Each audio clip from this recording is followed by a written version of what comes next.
आप अपनी पसंद की किसी भी दिशा में मुड़ें, जाति वह राक्षस है जो आपके रास्ते को पार कर जाती है। आपके पास राजनीतिक सुधार नहीं हो सकता, आपके पास आर्थिक सुधार भी नहीं हो सकता जब तक आप इस जाति रूपी राक्षस को मार नहीं देते। जानते हैं आप ये स्लोगन किसने लिखा हुआ है, ये किसने कहा था? ये संविधान निर्माता डॉक्टर बाबा साहब भीमराव अंबेडकर ने ये कहा था। तो दोस्तों नमस्कार, मैं सुबोध कुमार, आप देख रहे हैं खबर नेशनल टाइम्स। जो ये स्लोगन मैं पढ़ रहा हूं, ये बसपा के द्वारा ट्वीट किया गया है, क्योंकि इस समय चुनावी माहौल चल रहा है। और जैसे कि आप जानते हैं कि 5 राज्यों में, छत्तीसगढ़, मध्य प्रदेश, राजस्थान, तेलंगाना और मिजोरम, 5 राज्यों में चुनाव है और सभी जगह तैयारियां जोरों पर चल रही हैं। सभी दल जी तोड़ मेहनत करने में लगे हुए हैं।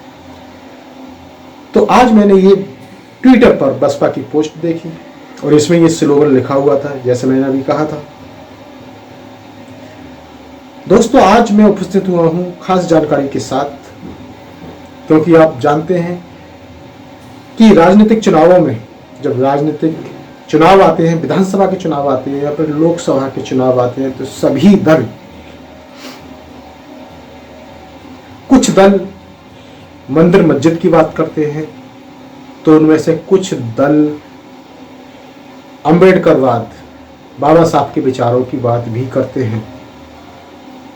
जो बाबा साहब के विचारों की बात करने वाले होते हैं, उनमें से कुछ सिर्फ राजनीति करने के लिए बाबा साहब के नाम का सहारा लेते हैं और कुछ दल पहले से ही अंबेडकरवादी विचारधारा पर चलते हैं। जैसे आज मैंने ये पोस्ट देखी, ये बसपा के द्वारा की हुई पोस्ट है। अब आपके मन में सवाल उठ रहा होगा कि क्या बहुजन समाज पार्टी या बसपा या फिर बसपा सुप्रीमो मायावती अंबेडकरवादी या फिर बाबा साहब के विचारधारा पर चलने वाली पार्टी है? आप कहेंगे, आपका सवाल होगा कि अब तो अखिलेश यादव भी बाबा साहब का नाम लेने लगे हैं और पार्टियां भी बाबा साहब के नाम लेती हैं, बाबा साहब को मानती हैं, सभी राजनीतिक दल बाबा साहब को मानती हैं। लेकिन फिर आप ये बहुजन समाज पार्टी की ही बात क्यों कर रहे हैं? क्या अखिलेश यादव समाजवादी पार्टी से या फिर लालू प्रसाद यादव, नीतीश कुमार, क्या ये अंबेडकरवादी नहीं है? दोस्तों आज मैं बता देता हूं कि बहुजन समाज पार्टी किस तरह से बाबा साहब के विचार पर चलती है, विचारधारा पर चलती है या फिर उनके विचारों पर चलती है। हमारे देश का संविधान कहता है कि सभी धर्मों के लिए समान अधिकार होने चाहिए और सभी धर्मों की भावनाओं को मानना चाहिए, क्योंकि ये राजनीतिक दलों में सभी लोग आते हैं, सभी धर्मों के लोग आते हैं, लेकिन जो पार्टी की रूपरेखा तैयार करता है, पार्टी चलाता है, पार्टी का अध्यक्ष जो सुप्रीमो होता है वो चलाता है। अब मैं आपकी जानकारी के लिए बता दें, अखिलेश यादव भी बाबा साहब की बात करते हैं, लेकिन अभी कुछ समय पहले नेताजी, उनके पिताजी मुलायम सिंह यादव थे, उनकी मृत्यु हुई थी, निधन हुआ था। तो उन्होंने जो संस्कार किए थे वो एक हिंदू रीति रिवाज से किए थे, जनेऊ धारण भी किया था।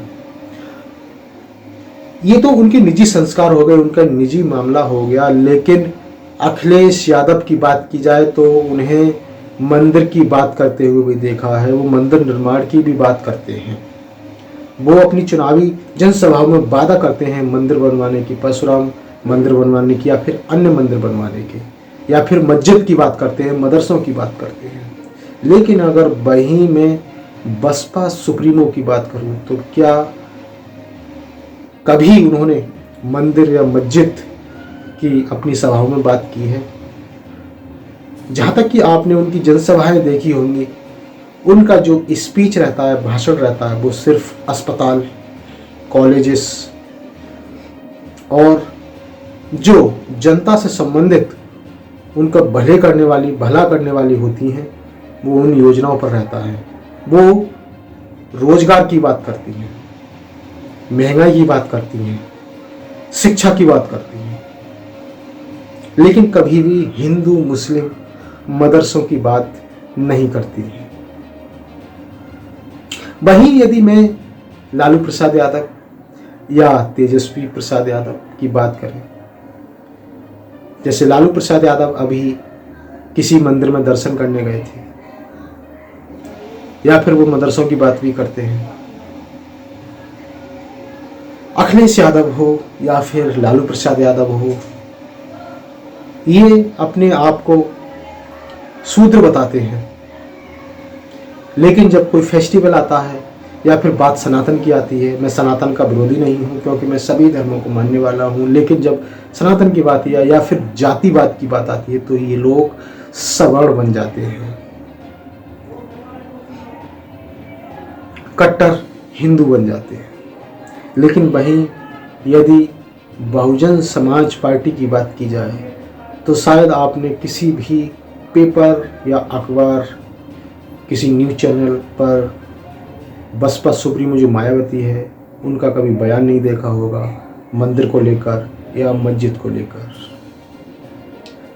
वो हमेशा कहती हैं कि यदि हमारी सरकार आती है तो हम क्या कॉलेज बनवाएंगे, अस्पताल बनवाएंगे, लोगों को रोजगार देंगे, शिक्षा देंगे।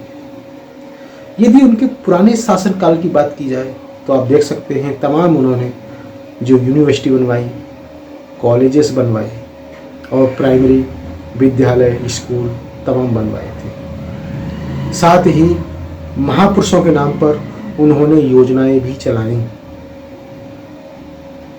अब आप बता सकते हैं कि कौन सी पार्टी अंबेडकरवादी विचारधारा पर चलती है। यदि मैं अन्य पार्टियों की बात करूं तो वो सिर्फ वोट के लिए या वोट के समय अंबेडकरवादी होते हैं। अंबेडकर बाबा साहब के विचारों का सहारा लेते हैं, लेकिन बाद में सवर्ण हो जाते हैं। जिस समय यदि मैं योगी आदित्यनाथ की बात करूं, माननीय मुख्यमंत्री योगी आदित्यनाथ की बात करूं, तो जब 2017 में वो मुख्यमंत्री बने थे, उस समय जो मुख्यमंत्री का आवास है उन्होंने गंगा जल से पवित्र करवाया था, शुद्ध करवाया था, जबकि उससे पहले अखिलेश यादव की सरकार रही थी। तो अखिलेश यादव को ये बहुत बुरा लगा था, उनके दिल पर उन्होंने कहा था कि मैं समझता था कि शायद मैं सवर्ण हूँ, लेकिन अब तो मैं शूद्र हूँ। लेकिन उसके बाद भी अखिलेश यादव मंदिर और मस्जिद की बात करते हैं जैसे अन्य पार्टियां करती हैं। तो ये गठबंधन के लोग, ये इंडिया गठबंधन है, इनके लोग भी मंदिर या मस्जिद की बात करते हैं।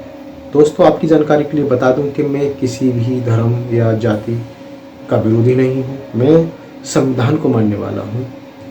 और वहीं बसपा सुप्रीमो कहती हैं कि हमारा जो मैनिफेस्टो है वो संविधान ही है। तमाम पार्टियां फ्री देने का वादा करती हैं, 1000 रुपये फ्री देंगे, हर महीने देंगे या फिर 2000 देंगे, लेकिन बहुजन समाज पार्टी की जो विचारधारा है वो ऐसा कभी नहीं करते, वो संविधान को ही सर्वोपरि मानते हैं। तो दोस्तों, आज का मेरा यही जो टॉपिक था वो यही था, क्योंकि अब आप जानते होंगे कि आखिर कौन सी पार्टी जो सच में अंबेडकरवादी विचारधारा पर चलती है। यदि मैं उस पार्टी के अंदर लोगों की बात करूं, विधायक या एमपी की बात करूं, तो वो सभी जाति के होते हैं, क्योंकि संविधान को मानने वाले हैं तो वो सभी का सम्मान करते हैं। लेकिन पार्टी की कार्य, पार्टी की विचारधारा किस स्तर से होनी चाहिए, किस तरह की होनी चाहिए, वो आप देख सकते हैं। पार्टी के नेता क्या फैसले लेता है, उस चीज़ से भी पता लगता है कि बाबा साहब के उसके फैसलों में उनके कार्यों में बाबा साहब की विचारधारा है या नहीं है। तो ये थी एक महत्वपूर्ण जानकारी। इसी तरह की जानकारी से बने रहने के लिए हमारे इस चैनल खबर नेशनल टाइम्स को जरूर सब्सक्राइब कीजिए। सब्सक्राइब करने के साथ ही बेल आइकन जरूर दबाएं, जिससे कि आपके पास खबरों के नोटिफिकेशन आते रहें। तो मैं सुबोध कुमार फिर आऊँगा एक नई और बड़ी खबर को लेकर। तब तक के लिए धन्यवाद, नमस्कार।